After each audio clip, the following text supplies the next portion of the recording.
thanks for staying with us.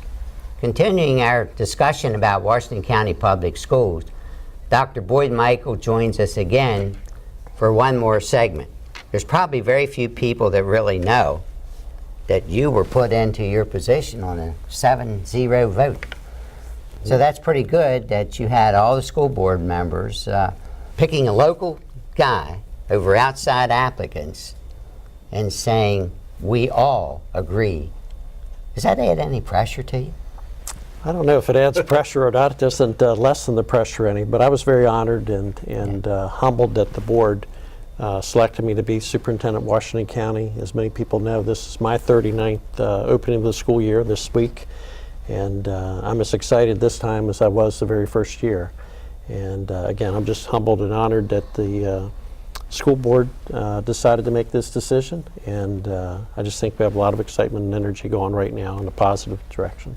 Let's talk, can I expand on that a minute? What are your priorities as you look through the school systems? What are the things that you want to, what are the low-hanging fruit? What are the long-term things that you would like to see us address? There's a lot of, smaller bits and pieces of things that I definitely want to address. I'm going to look at, how do we expand computer options, coding options, particularly robotics, some engineering options. Want to look at a variety of things like that. But I've really been describing my leadership style, or what I'm looking for, particularly in this first year, by 4 things that I kind of call non-negotiables. So I've been talking about the need to act with urgency. I think as we prepare this 21st century workforce, there is no day to waste. We're on day 2 today of our school system. I hope that we spent, the first day and the second day, really working to help educate children. So there's an urgency about the work that we're doing. You only want to be in that 3rd grade one time, and you want to really to be a good 3rd grade, and likewise the rest of the way through your, public school career. Really want to make sure that we have an excellent teacher in every single classroom. The teacher's the #1 factor in student achievement. The second most important factor in student achievement, at least that we can control, is the school leadership team. So I'm really working hard and focused on our school leadership team, principal, vice principal, other people that they might include in their leadership team. It's really important that they're strong and supporting excellent teachers. And then the 4th non-negotiable for me is an excellent curriculum. So again, last year we worked hard to pull together the curriculum. We're only in our 2nd year of implementation. It is aligned with the national standards. And I think we've got some work to do on that yet. But if you put those 4 things together, I think we're going to see great things for students. Colin? So as the school year gets started, I'm curious, what are the sort of things, and obviously you have an entire summer for the teachers to prepare, what are the sort of questions, concerns, things that come up at that really very critical period of time, which probably sets the tone for the entire year?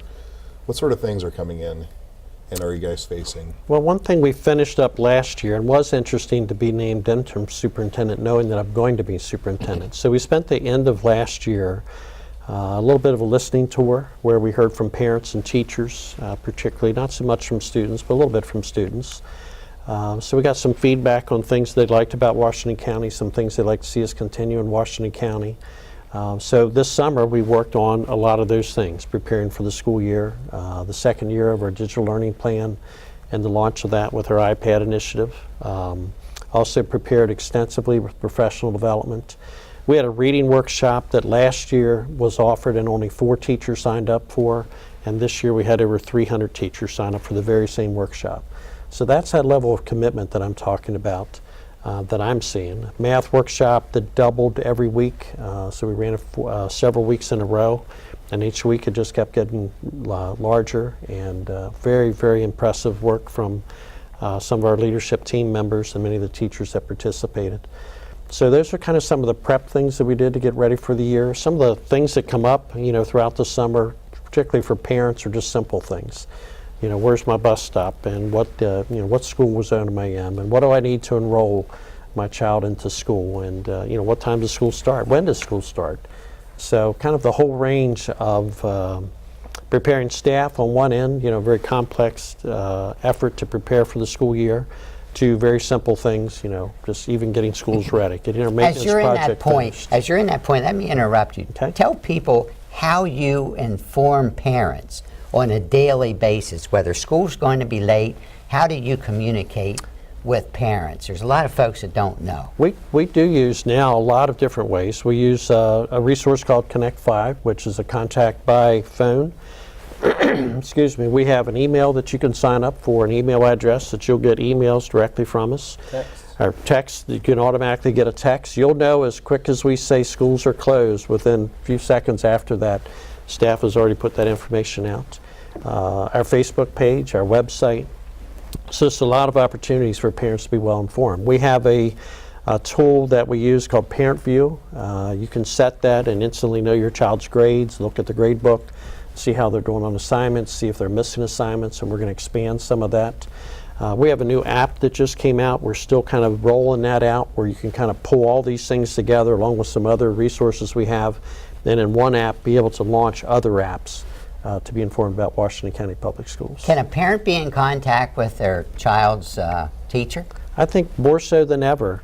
Teachers are responding. It's kind of hard to get phone calls in the old days. We didn't have a phone in every room and things like that. But now with email, a lot of emails exchanged, and parents and teachers communicate that way. Some we're helping students tonight with their homework with an email to their teacher. Teachers are leaving, in some cases, their lesson plans are leaving electronically. Video lessons left or information's left that way. So that electronic age has just brought a new whole host of ideas available to us. So I will tell you, there have been members of my family who for a long time have looked forward to the call from Will Kaufman with his message. So he's suited very well for that. Yeah. The web page, there was a redesign on the web page. Was that last year that happened? It's probably been maybe 2 years ago now. It's And interesting because for whatever reason in the last couple of months I've had an opportunity to look at different school systems' web page, and I think ours is very there's a lot of information. You can get your staff directory. If I need to find a teacher's email address, you can go on the web page. What other types of things are available through your website that parents should be aware of? So parents can be aware of, they can look on there for policies and regulations, things like that. The student handbook is posted on our web page. Information about each individual school is linked to our homepage. Just a lot of opportunities that way. Certainly future or potential employees can look on our web page. There's a place to, how you fill out our online application, how you get feedback on those types of things. We have a running feature story that features 4 or 5 stories that's continuously updated, and parents can check that out. Again, this parent view, student view that involves grades and things like that, electronic report cards and things are all on the web page. We try to make it very user-friendly. The goal would be 1 or 2 clicks away from what you're looking for. You don't have to go 6 and 7 and 8 clicks to find something. People aren't used to that, and they like to be able to find things quickly. So that's our goal of the web page. Okay. Colin? Yes, so shifting topics a little bit, it's very politically expedient, it seems, for people in office to say that we're going to bring jobs back, manufacturing jobs. The reality, as I see it, is those countries that succeed in holding a large manufacturing base and are the ones that are not having to compete with the lowest bidder out there. So how do we develop our trade education in order to create a workforce that doesn't have to compete with Thailand, let's say, on labor rates, which we can't, but can produce a quality of good that only an advanced country like ours could produce? Well, I think we're very, very proud of the Washington County Technical High School. Has any number of programs there. We have a number of trade-like programs, certainly our auto body, collision repair, auto technology. We still have electrical construction, we have carpentry. The outcome of those programs, we're trying to make all certifications, so there's actually a certificate that students receive, a recognized certificate, and employers can recognize that the students have some capability with that. We also have a variety of trade-like programs out in some of our traditional high schools as well. One of our struggles right now is we'd like to expand that, especially in the more technical areas of the trades, but it's a challenge to find children that are interested in some of the trade areas. I think it's not till you get out of school and you realize kind of, oh, I wish I'd have taken advantage of some of those opportunities that my counselor talked about or my teachers talked about. So we need to continue to do a great job on counseling, encouraging children. Trades are just an excellent way to make a very, very good living in Washington County, and we want to encourage that. Have you ever thought that if there was more attention to the facility, to the state and local governments, to have a facility of top-notch appearance with all kinds of equipment, that these kids could see attention's being paid because of the value of a trade education? I don't think with the building that you have now, how it's laid out, why would somebody want to go to school there? So why doesn't the attention that should be paid to the trades, why isn't it paid to them? Well, you've got a couple questions there, Ron. I think as far as the facility's large in that it was built as a trades facility. How many years ago? It's You don't want it- 40 you don't- years ago or Right, so, and now okay. that it's been constructed. Yeah. A lot of areas were constructed with the trades in mind, and now have shifted to other types of programs that the students are interested in.